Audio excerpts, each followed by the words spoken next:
África Occidental nos dejó recuerdos increíbles. Vimos hipopótamos. Che, ¿atar para dónde queda? Pero también dejó secuelas en nuestra casa sobre ruedas.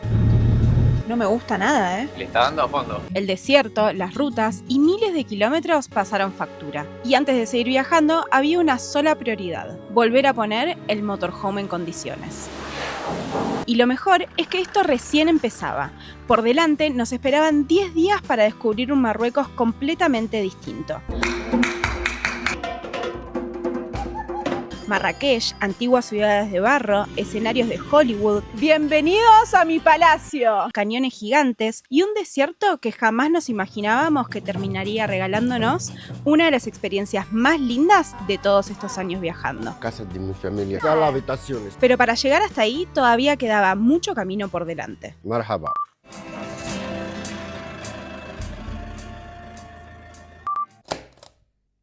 Y una vez que nos despedimos de los chicos, hicimos muchísimos kilómetros en muy poco tiempo. Salimos desde Gambia y llegamos hasta Marruecos en 4 días aproximadamente. Y ahí notamos que los problemas empezaban a salir. El primero, el embrague. En altas revoluciones, en quinta o en sexta, notamos que patinaba un poco el embrague y llegamos a la conclusión que podía ser el gasoil, degradando los componentes del embrague, y eso hacía que se desgaste mucho más rápido de lo que debería. Y encontró varias cosas más también a raíz del problema del gasoil, como por ejemplo los tacos, los soportes de motor. Entonces aprovechamos para que tengamos el motorhome lo más impecable posible. ¿Qué estamos por hacer? Vamos a comer con el mecánico. Fish. Pescado. Ok. No puedo creer esto, pescado y pollo con pan. Nos estamos sentando acá en la mesa a comer para los mecánicos. Gracias, merci beaucoup. Merci. Shukran. Allez, bon appétit. Acá vimos mucho que todos comen con las manos, ¿no? Es pancito, mojarlo en el jugo y comer. Esto es lo más lindo de viajar, o sea, estar comiendo pollo con la mano en un mecánico. Y yo creo que esto es gracias a viajar en motorhome también. Como que si viajas de turista no llegas a esos lugares. Y estar viviendo esto es una locura. ¿Qué te parece? Increíble. Muy bueno. Trajimos dulce de leche para que prueben dulce de leche con banana. Shukran, merci. Gracias. ¡Buah! ¡Qué increíble! Estas cosas, no sé, es como que suma 1000 puntos más que un destino, un paisaje, no sé. Pero estas cosas de la gente que te inviten a comer mientras, no sé, es increíble. Y una cosa que Nico siempre me dice es que él quiere que su superpoder sea hablar todos los idiomas. Y yo creo que me voy a sumar a ese team. Qué placer sería poder hablar y entender y poder comunicarte fluidamente. Preguntarle cosas o que Ay. nos pregunten todo lo que quieran, que se saquen todas las dudas de nosotros sobre qué hacemos acá, en este motorhome dando vueltas. Nos encantaría poder hablar todos los idiomas y poder comunicarnos. Es más fácil. un buen superpoder. Recién estuvimos comunicándonos con traductor Sí, durante 5 o 6 años.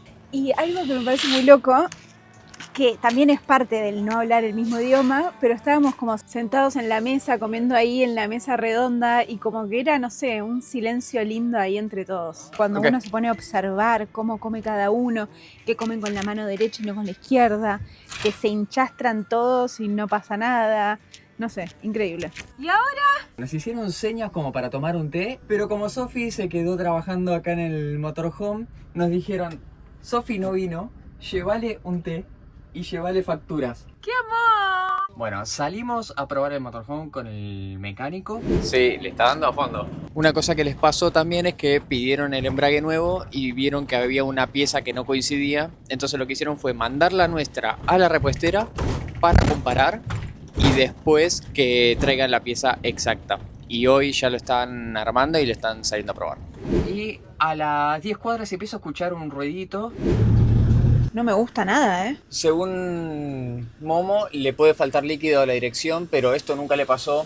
Y le pregunté si desarmaron algo de la dirección para sacar el embrague, que tal vez estaba ahí al lado, y dijo que no. Entonces me suena raro. Bien, bienvenue. Vous êtes vraiment très gentil.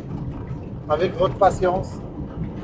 Très, très gentil. Pero lo que nos pasó también de mala suerte es que el mecánico, cuando estaba maniobrando para llegar al taller, le pegó con el paragolpes a un tráiler que estaba estacionado. ¿Y saben dónde nos chocaron? Exactamente en el mismo lugar que fue el choque del capítulo 3 de Marruecos. Exactamente en el mismo lugar. Creo que tuvimos suerte dentro de todo porque es reparar la reparación que ya tenía. Bueno, nos estamos yendo del mecánico y vamos a contar un resumen rápido de lo que hicimos. Primero, embrague completo, que es por lo que vinimos. Segundo, aparecieron algunos soportes de motor y algunos tacos de goma que estaban degradados por el gasoil, así que también se cambiaron. Y al momento de probarla, cuando armaron todo eso, encontraron también que había otros soportes de motor también fallando y los soportes de los amortiguadores, las cazoletas que le decimos nosotros. Cambiamos la rueda de la llanta completa porque la nuestra se nos había fisurado, así que también se incluyó eso y quedó impecable, lista para salir de la ruta, la probamos fuerte, así que el costo total salió 1.310 euros aproximadamente, 13.000 dirhams en total. Creo que estamos contentos con el precio. Díganos a ver si el precio está bien, si está mal. Esto creo que en España nos hubiera salido una fortuna, me parece que es bastante barato para todo lo que hicimos y hasta no sé si me parece que conviene tomarse un ferry con tu motorhome desde España, venirse hasta acá, hacerte un viajecito de paso y después volverte para España con todo arreglado. Ahora sí, oficialmente nos fuimos del mecánico entre fin de semana, pedir las piezas, arreglarlo, probarlo, arreglarlo, probarlo. Estuvimos durmiendo una semana entera en la puerta del mecánico. Son unos amores de persona, de verdad lo recomendamos. Hay algo, una reflexión o un aprendizaje o algo que me pasa que quería comunicarlo, que en su momento cuando pasamos por acá, por el desierto del Sahara, en el capítulo número 5, mostramos que fuimos a un camping y decíamos que era una ciudad o un pueblo desolado. Parecía tierra de nadie. Parece The Walking Dead. Apenas salís del camping, tenés como paredones con alambre de púa. Desolado. Creo que si le pedimos a la IA que haga un dibujo de esto, no lo sabe hacer. Y es muy loco, porque nosotros ahora estuvimos una semana acá y le dimos vida al lugar y es como que, no sé, siento que el primer impacto que tiene uno y al llegar a un lugar desconocido, las primeras impresiones son como de decir, no, mirá lo que es este lugar, lo apagado que está, o la desconfianza que uno tiene por el desconocimiento y cómo cambia ese pensamiento o la cabeza cuando lo vivís de verdad y empezás a conocer a su gente y empezás a ir al supermercado y empezás a hablar con el del almacén y vas caminando a la esquina y la gente te saluda y cómo, no sé, el vivirlo bien te cambia la cabeza y la perspectiva. Lo quería comentar porque la impresión que teníamos cuando pasamos por acá era como, no sé, y ahora un muy buen destino. Y en este momento estamos en ruta. Tenemos 7 horas de viaje y tenemos que llegar hoy sí o sí porque tenemos visitas. ¿Y a dónde nos vamos? Estamos yendo a Marrakech.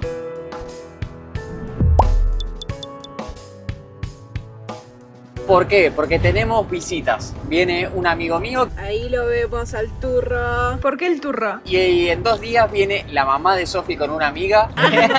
Pero no vamos a estar todos adentro del motorhome porque básicamente no entramos. Va a venir mi amigo con nosotros y la mamá de Sofi y una amiga van a estar recorriendo con un guía que las va a estar llevando en algunos destinos. Nosotros vamos a acoplarnos en algunos destinos y en otros nos vamos a separar. ¿Cómo fue dormir sin mí durante 2 noches?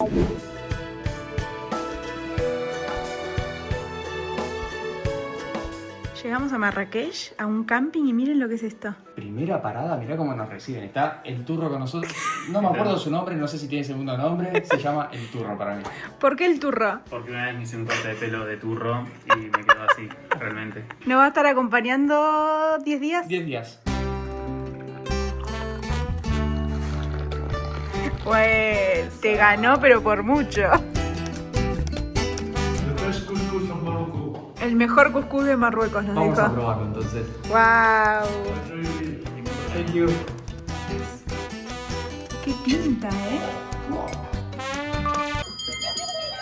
Bienvenidos a Marrakech.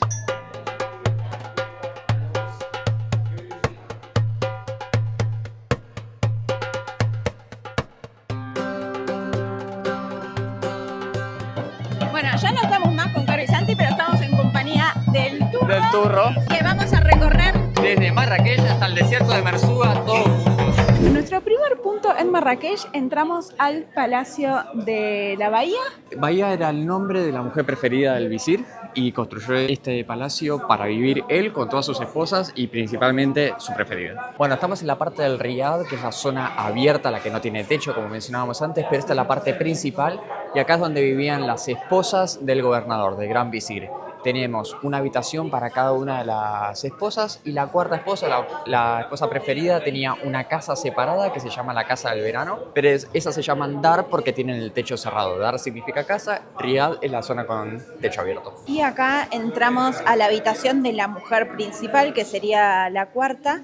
Y hay dos habitaciones que todavía no saben muy bien si esto era biblioteca o era el cuarto de verano y por ahí el cuarto de invierno. Y siempre hay una fuente acá. ¿Y para qué es esta fuente? Es para cuando está en funcionamiento puedan dormir tranquilas como con ese ruido y también para que no se escuche cuando el gobernador está teniendo relaciones con una de sus mujeres. Claro, para que el resto no escuche acá adentro. Es como un ruido de fondo constante que tapa el resto de las cosas y las deja descansar.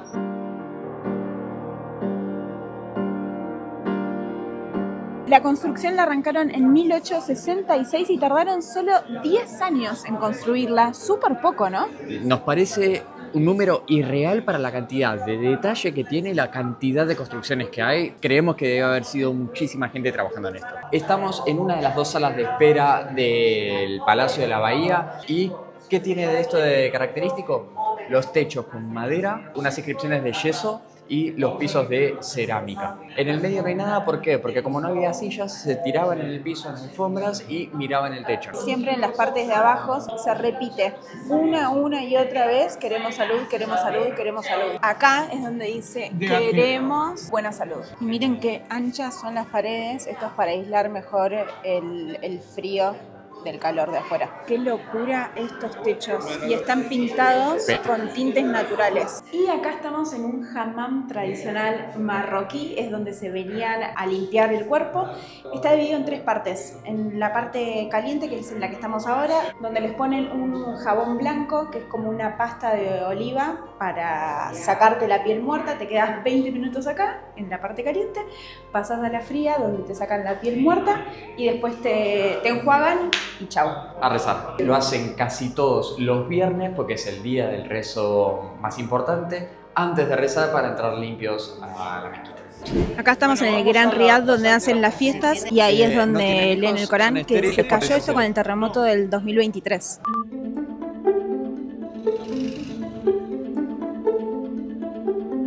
Acá estamos en el barrio judío, que las casas están arriba y los negocios abajo. En cambio, en las casas bereber, los balcones dan hacia adentro de las casas. Nuestro guía nos estaba comentando que hay 2 sinagogas, solo una está abierta y hay 2 cementerios para judíos.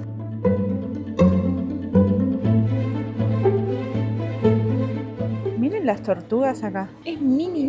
Las tienen acá porque se las venden a la gente local 50 dirhams, 5 euros. Y por acá nos encontramos con un hammam típico marroquí. De este lado van los hombres, de este lado las mujeres. Y se suele hacer más que nada los viernes, que es el día más importante del rezo. Y otra cosa que nos estaba comentando de las casas recién. Que hay mucha gente que está viniendo a comprar del extranjero, ya sean europeos o americanos, vienen a comprar los riad para convertirlos en hoteles, que en un momento estaban 1000 dirhams el metro cuadrado, y hay, que son más o menos al cambio unos 100 euros, y ahora pasó a estar 1500 euros el metro cuadrado. O sea, imagínense lo que subió por el mercado. ¿Cómo son los entierros acá? Son bastante diferentes a lo que nosotros conocemos en nuestra cultura. En primer lugar, las tumbas son más finitas y largas y no anchas y bajas. Porque se entierran de costado, no mirando al cielo, sino mirando a la Meca.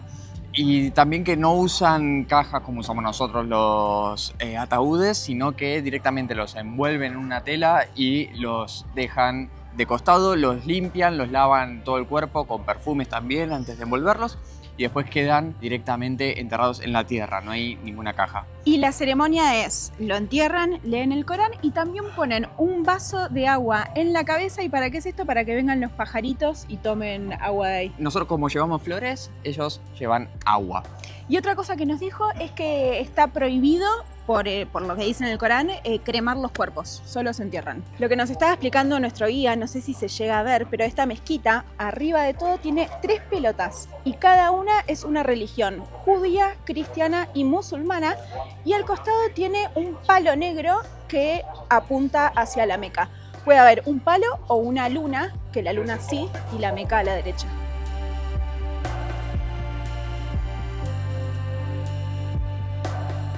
Esto ya lo hablamos un poquito en el capítulo de Estambul, allá cuando estuvimos en Turquía, sobre el tema del rezo, lo queremos repetir. Hay 2 figuras importantes acá, está el imam y el al-muazzin. El imam es el que lee el Corán y el al-muazzin el que llama al rezo.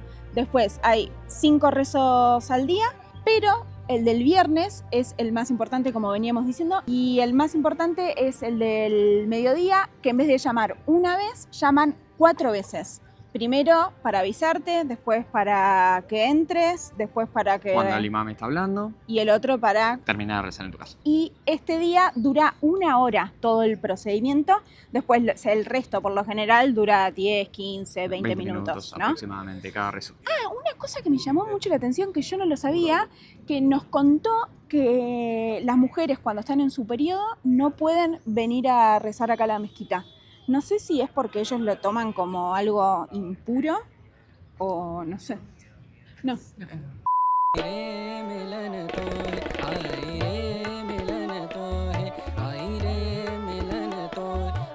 Y acá atrás mío están las serpientes y los monos. A nosotros no nos gusta fomentar esto porque la verdad que los tienen encadenados los monos, a mí no me gustan, pero bueno, están ahí.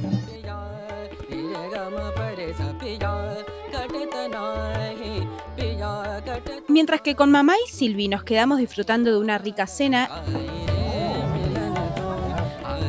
Nico y el Turro siguieron viaje para ir ganando algunos kilómetros rumbo a nuestro próximo destino. Un día nuevo por acá. Yo me separé de Nico y el Turro porque aproveché a dormir en un hotel con mamá y con Silvi y estuvimos haciendo 3 horas de ruta yendo rumbo para el desierto, y ahora estamos en un lugar que es bastante turístico en el medio de la montaña con todas casas del color que se camuflan con las montañas. Se llama Aid Ben Jadú.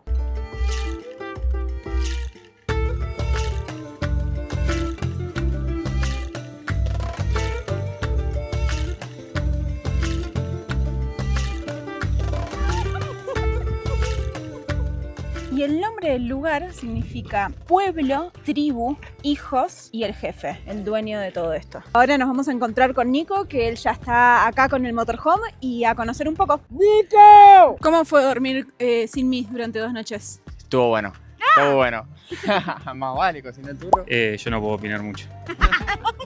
De este lado estamos en la parte nueva. Por ejemplo, esta casa que tengo acá atrás tiene solo 60 años, pero de este lado está la parte antigua, que hay una fortaleza del siglo XIII, siglo XV, y hay un puente nuevo que lo construyeron hace 10 años nada más, y al fondo se ve el puente viejo que está hecho como pudieron. Y nos está contando el guía que acá se filmaron 46 películas. Una es Indiana Jones, Gladiador 1, Gladiador 2, Indiana Jones 3, Game of Thrones. Altas películas, ¿eh? Y no hay luz ni agua de ese lado. En verdad sí tiene luz, pero con paneles solares nada más. Estas torres que se ven acá las construyeron exclusivamente para hacer Game of Thrones, y después las torres que vemos acá sí son originales del siglo XIII, siglo XV, y solo viven 2 familias en esta fortaleza. Acá es la parte nueva donde estábamos recién y estamos cruzando este río y vamos hacia la parte vieja. Miren lo que son estas alfombras, me quiero llevar todo. No me entran en el motorhome y pesan un montón, pero están espectaculares. Y como contaba antes, solo hay 2 familias que viven acá. ¿Y de qué viven estas familias? Viven un poco del turismo, pero también trabajan de extra en las películas que se filman acá. Y acá en el siglo XIII estaban los judíos, que acá está la sinagoga, y después vinieron los bereber en el siglo XV. Tenemos las casbas y las alcázar. Las casbas es un conjunto de 4 torres, que es una casa, y el alcázar son más torres, que es un pueblo, sería. Acá, por ejemplo, tenemos Kasbah, porque tiene 4 torres, eso de ahí. Miren, las paredes están hechas con barro y paja. Y esto ayuda para que no haga tanto calor en el interior, baja como 25 grados la temperatura, a diferencia de afuera. Y el techo hecho con madera y cañas. Y acá hablan francés, árabe y bereber. Por ejemplo, acá dice merhaban en francés, que se lee de izquierda a derecha. Acá está en árabe, que se lee de derecha a izquierda. Y acá dice también bienvenidos en bereber y se lee de izquierda a derecha. En esta zona en la que estamos están los bereber. Este es el alfabeto bereber y este es el símbolo de libertad bereber. Y lo que nos estaban contando es que antiguamente, en lugar de usar el WhatsApp, ¿cómo se comunicaban? Escribían el alfabeto o lo que querían decir sobre tela de animal, pero a ocultas. Lo escribían con té con azúcar y después lo quemaban ahí y ahí descubrían qué es lo que decía en ese mensaje. Y ese té con azúcar, el azúcar se quema y cambia de color a este marrón. Es muy loco y así es como se comunicaban antiguamente y así descifraban lo que decía ese mensaje. ¡Wow! ¡No! Ese dibujo estaba pintado con 3 colores. Amarillo, azafrán y negro, té con azúcar y azul y sin día. Hola, en árabe se dice salam, en bereber se dice azul. A, Z, U, L. En bereber, azul. Y gracias se dice shukran y en bereber se dice tenmir. Y acá se nota perfecto el pueblo nuevo y el viejo, que nos estaba contando que también con el terremoto del 2023 muchas cosas se destruyeron. Pero la combinación de ese verde con el color tierra y los tonos rojizos es divino. Miren qué linda esa torrecita, igual me parece que no las envidio nada porque no entienden el viento que hay.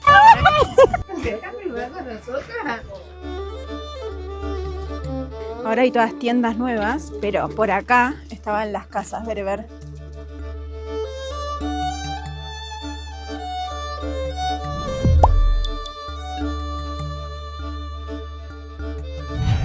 Estamos acá en el auto de Ali yendo para el desierto y miren lo que nos dio. Cervecita.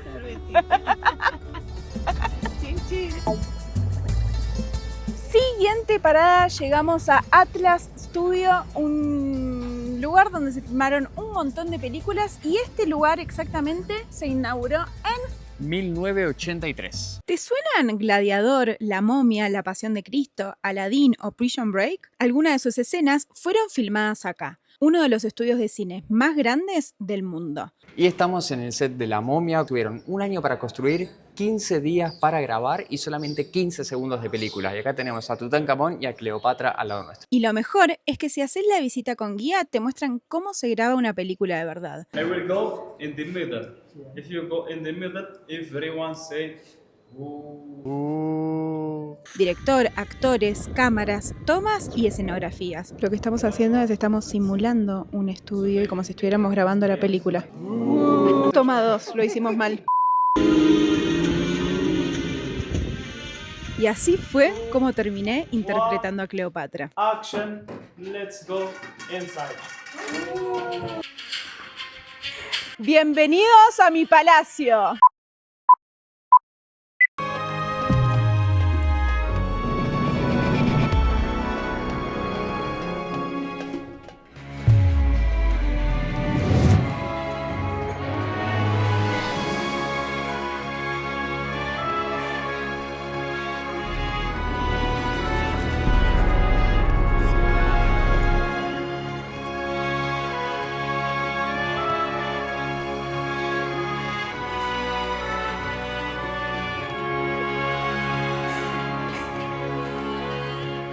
¡Bienvenidos a mi palacio!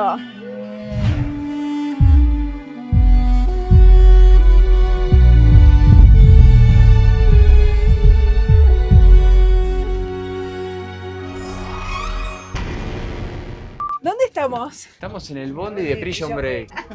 ¿Pero es real esto o no? Sí. Sí.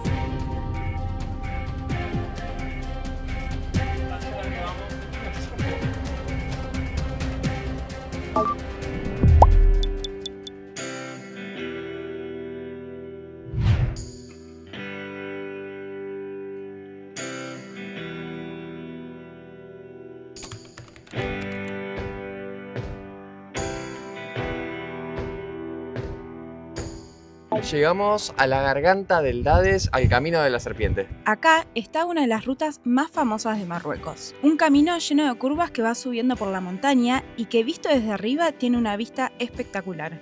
Durante siglos, este valle fue una ruta clave para quienes cruzaban el desierto. A ver, Ali, ¿va a probar el mate? No hay que tocarlo. ¡No! No hay que tocarlo.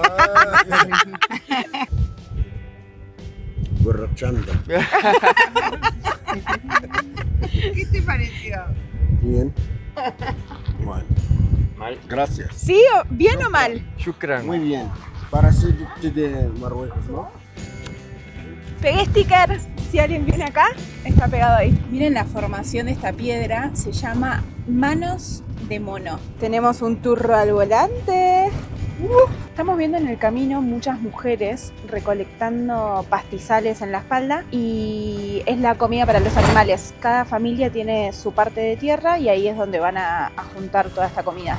Y después otra cosa que nos está comentando Ali es que depende de la zona, ¿no? Esto puede ir cambiando, pero las mujeres casadas están todas vestidas de negro.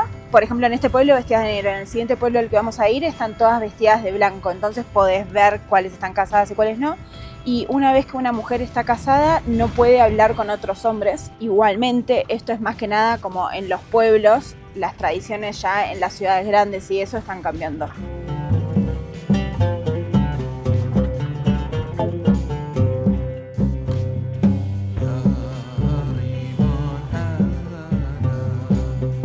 ¿Por qué pisás a los costados? Por las dudas.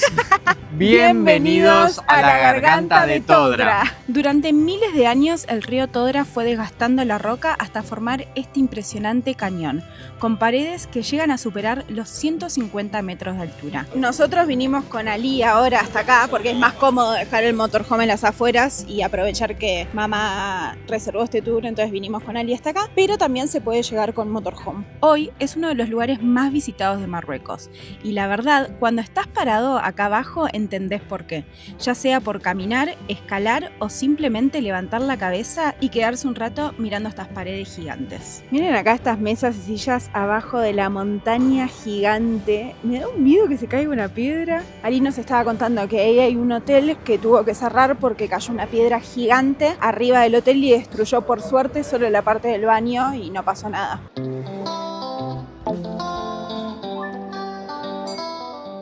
Después de 6 capítulos recorriendo Marruecos, creíamos que ya habíamos visto todo, pero todavía nos esperaba lo más lindo de este país. En el próximo capítulo nos vamos a adentrar en el desierto de Merzouga. ¡Yala! Pero aunque parezca raro, lo que más nos marcó no fueron las dunas. Descubrimos que Marruecos es música, arte y personas que te abren las puertas de su casa como si te conocieran de toda la vida. Nos vemos en el próximo capítulo. ¡Chau, chau!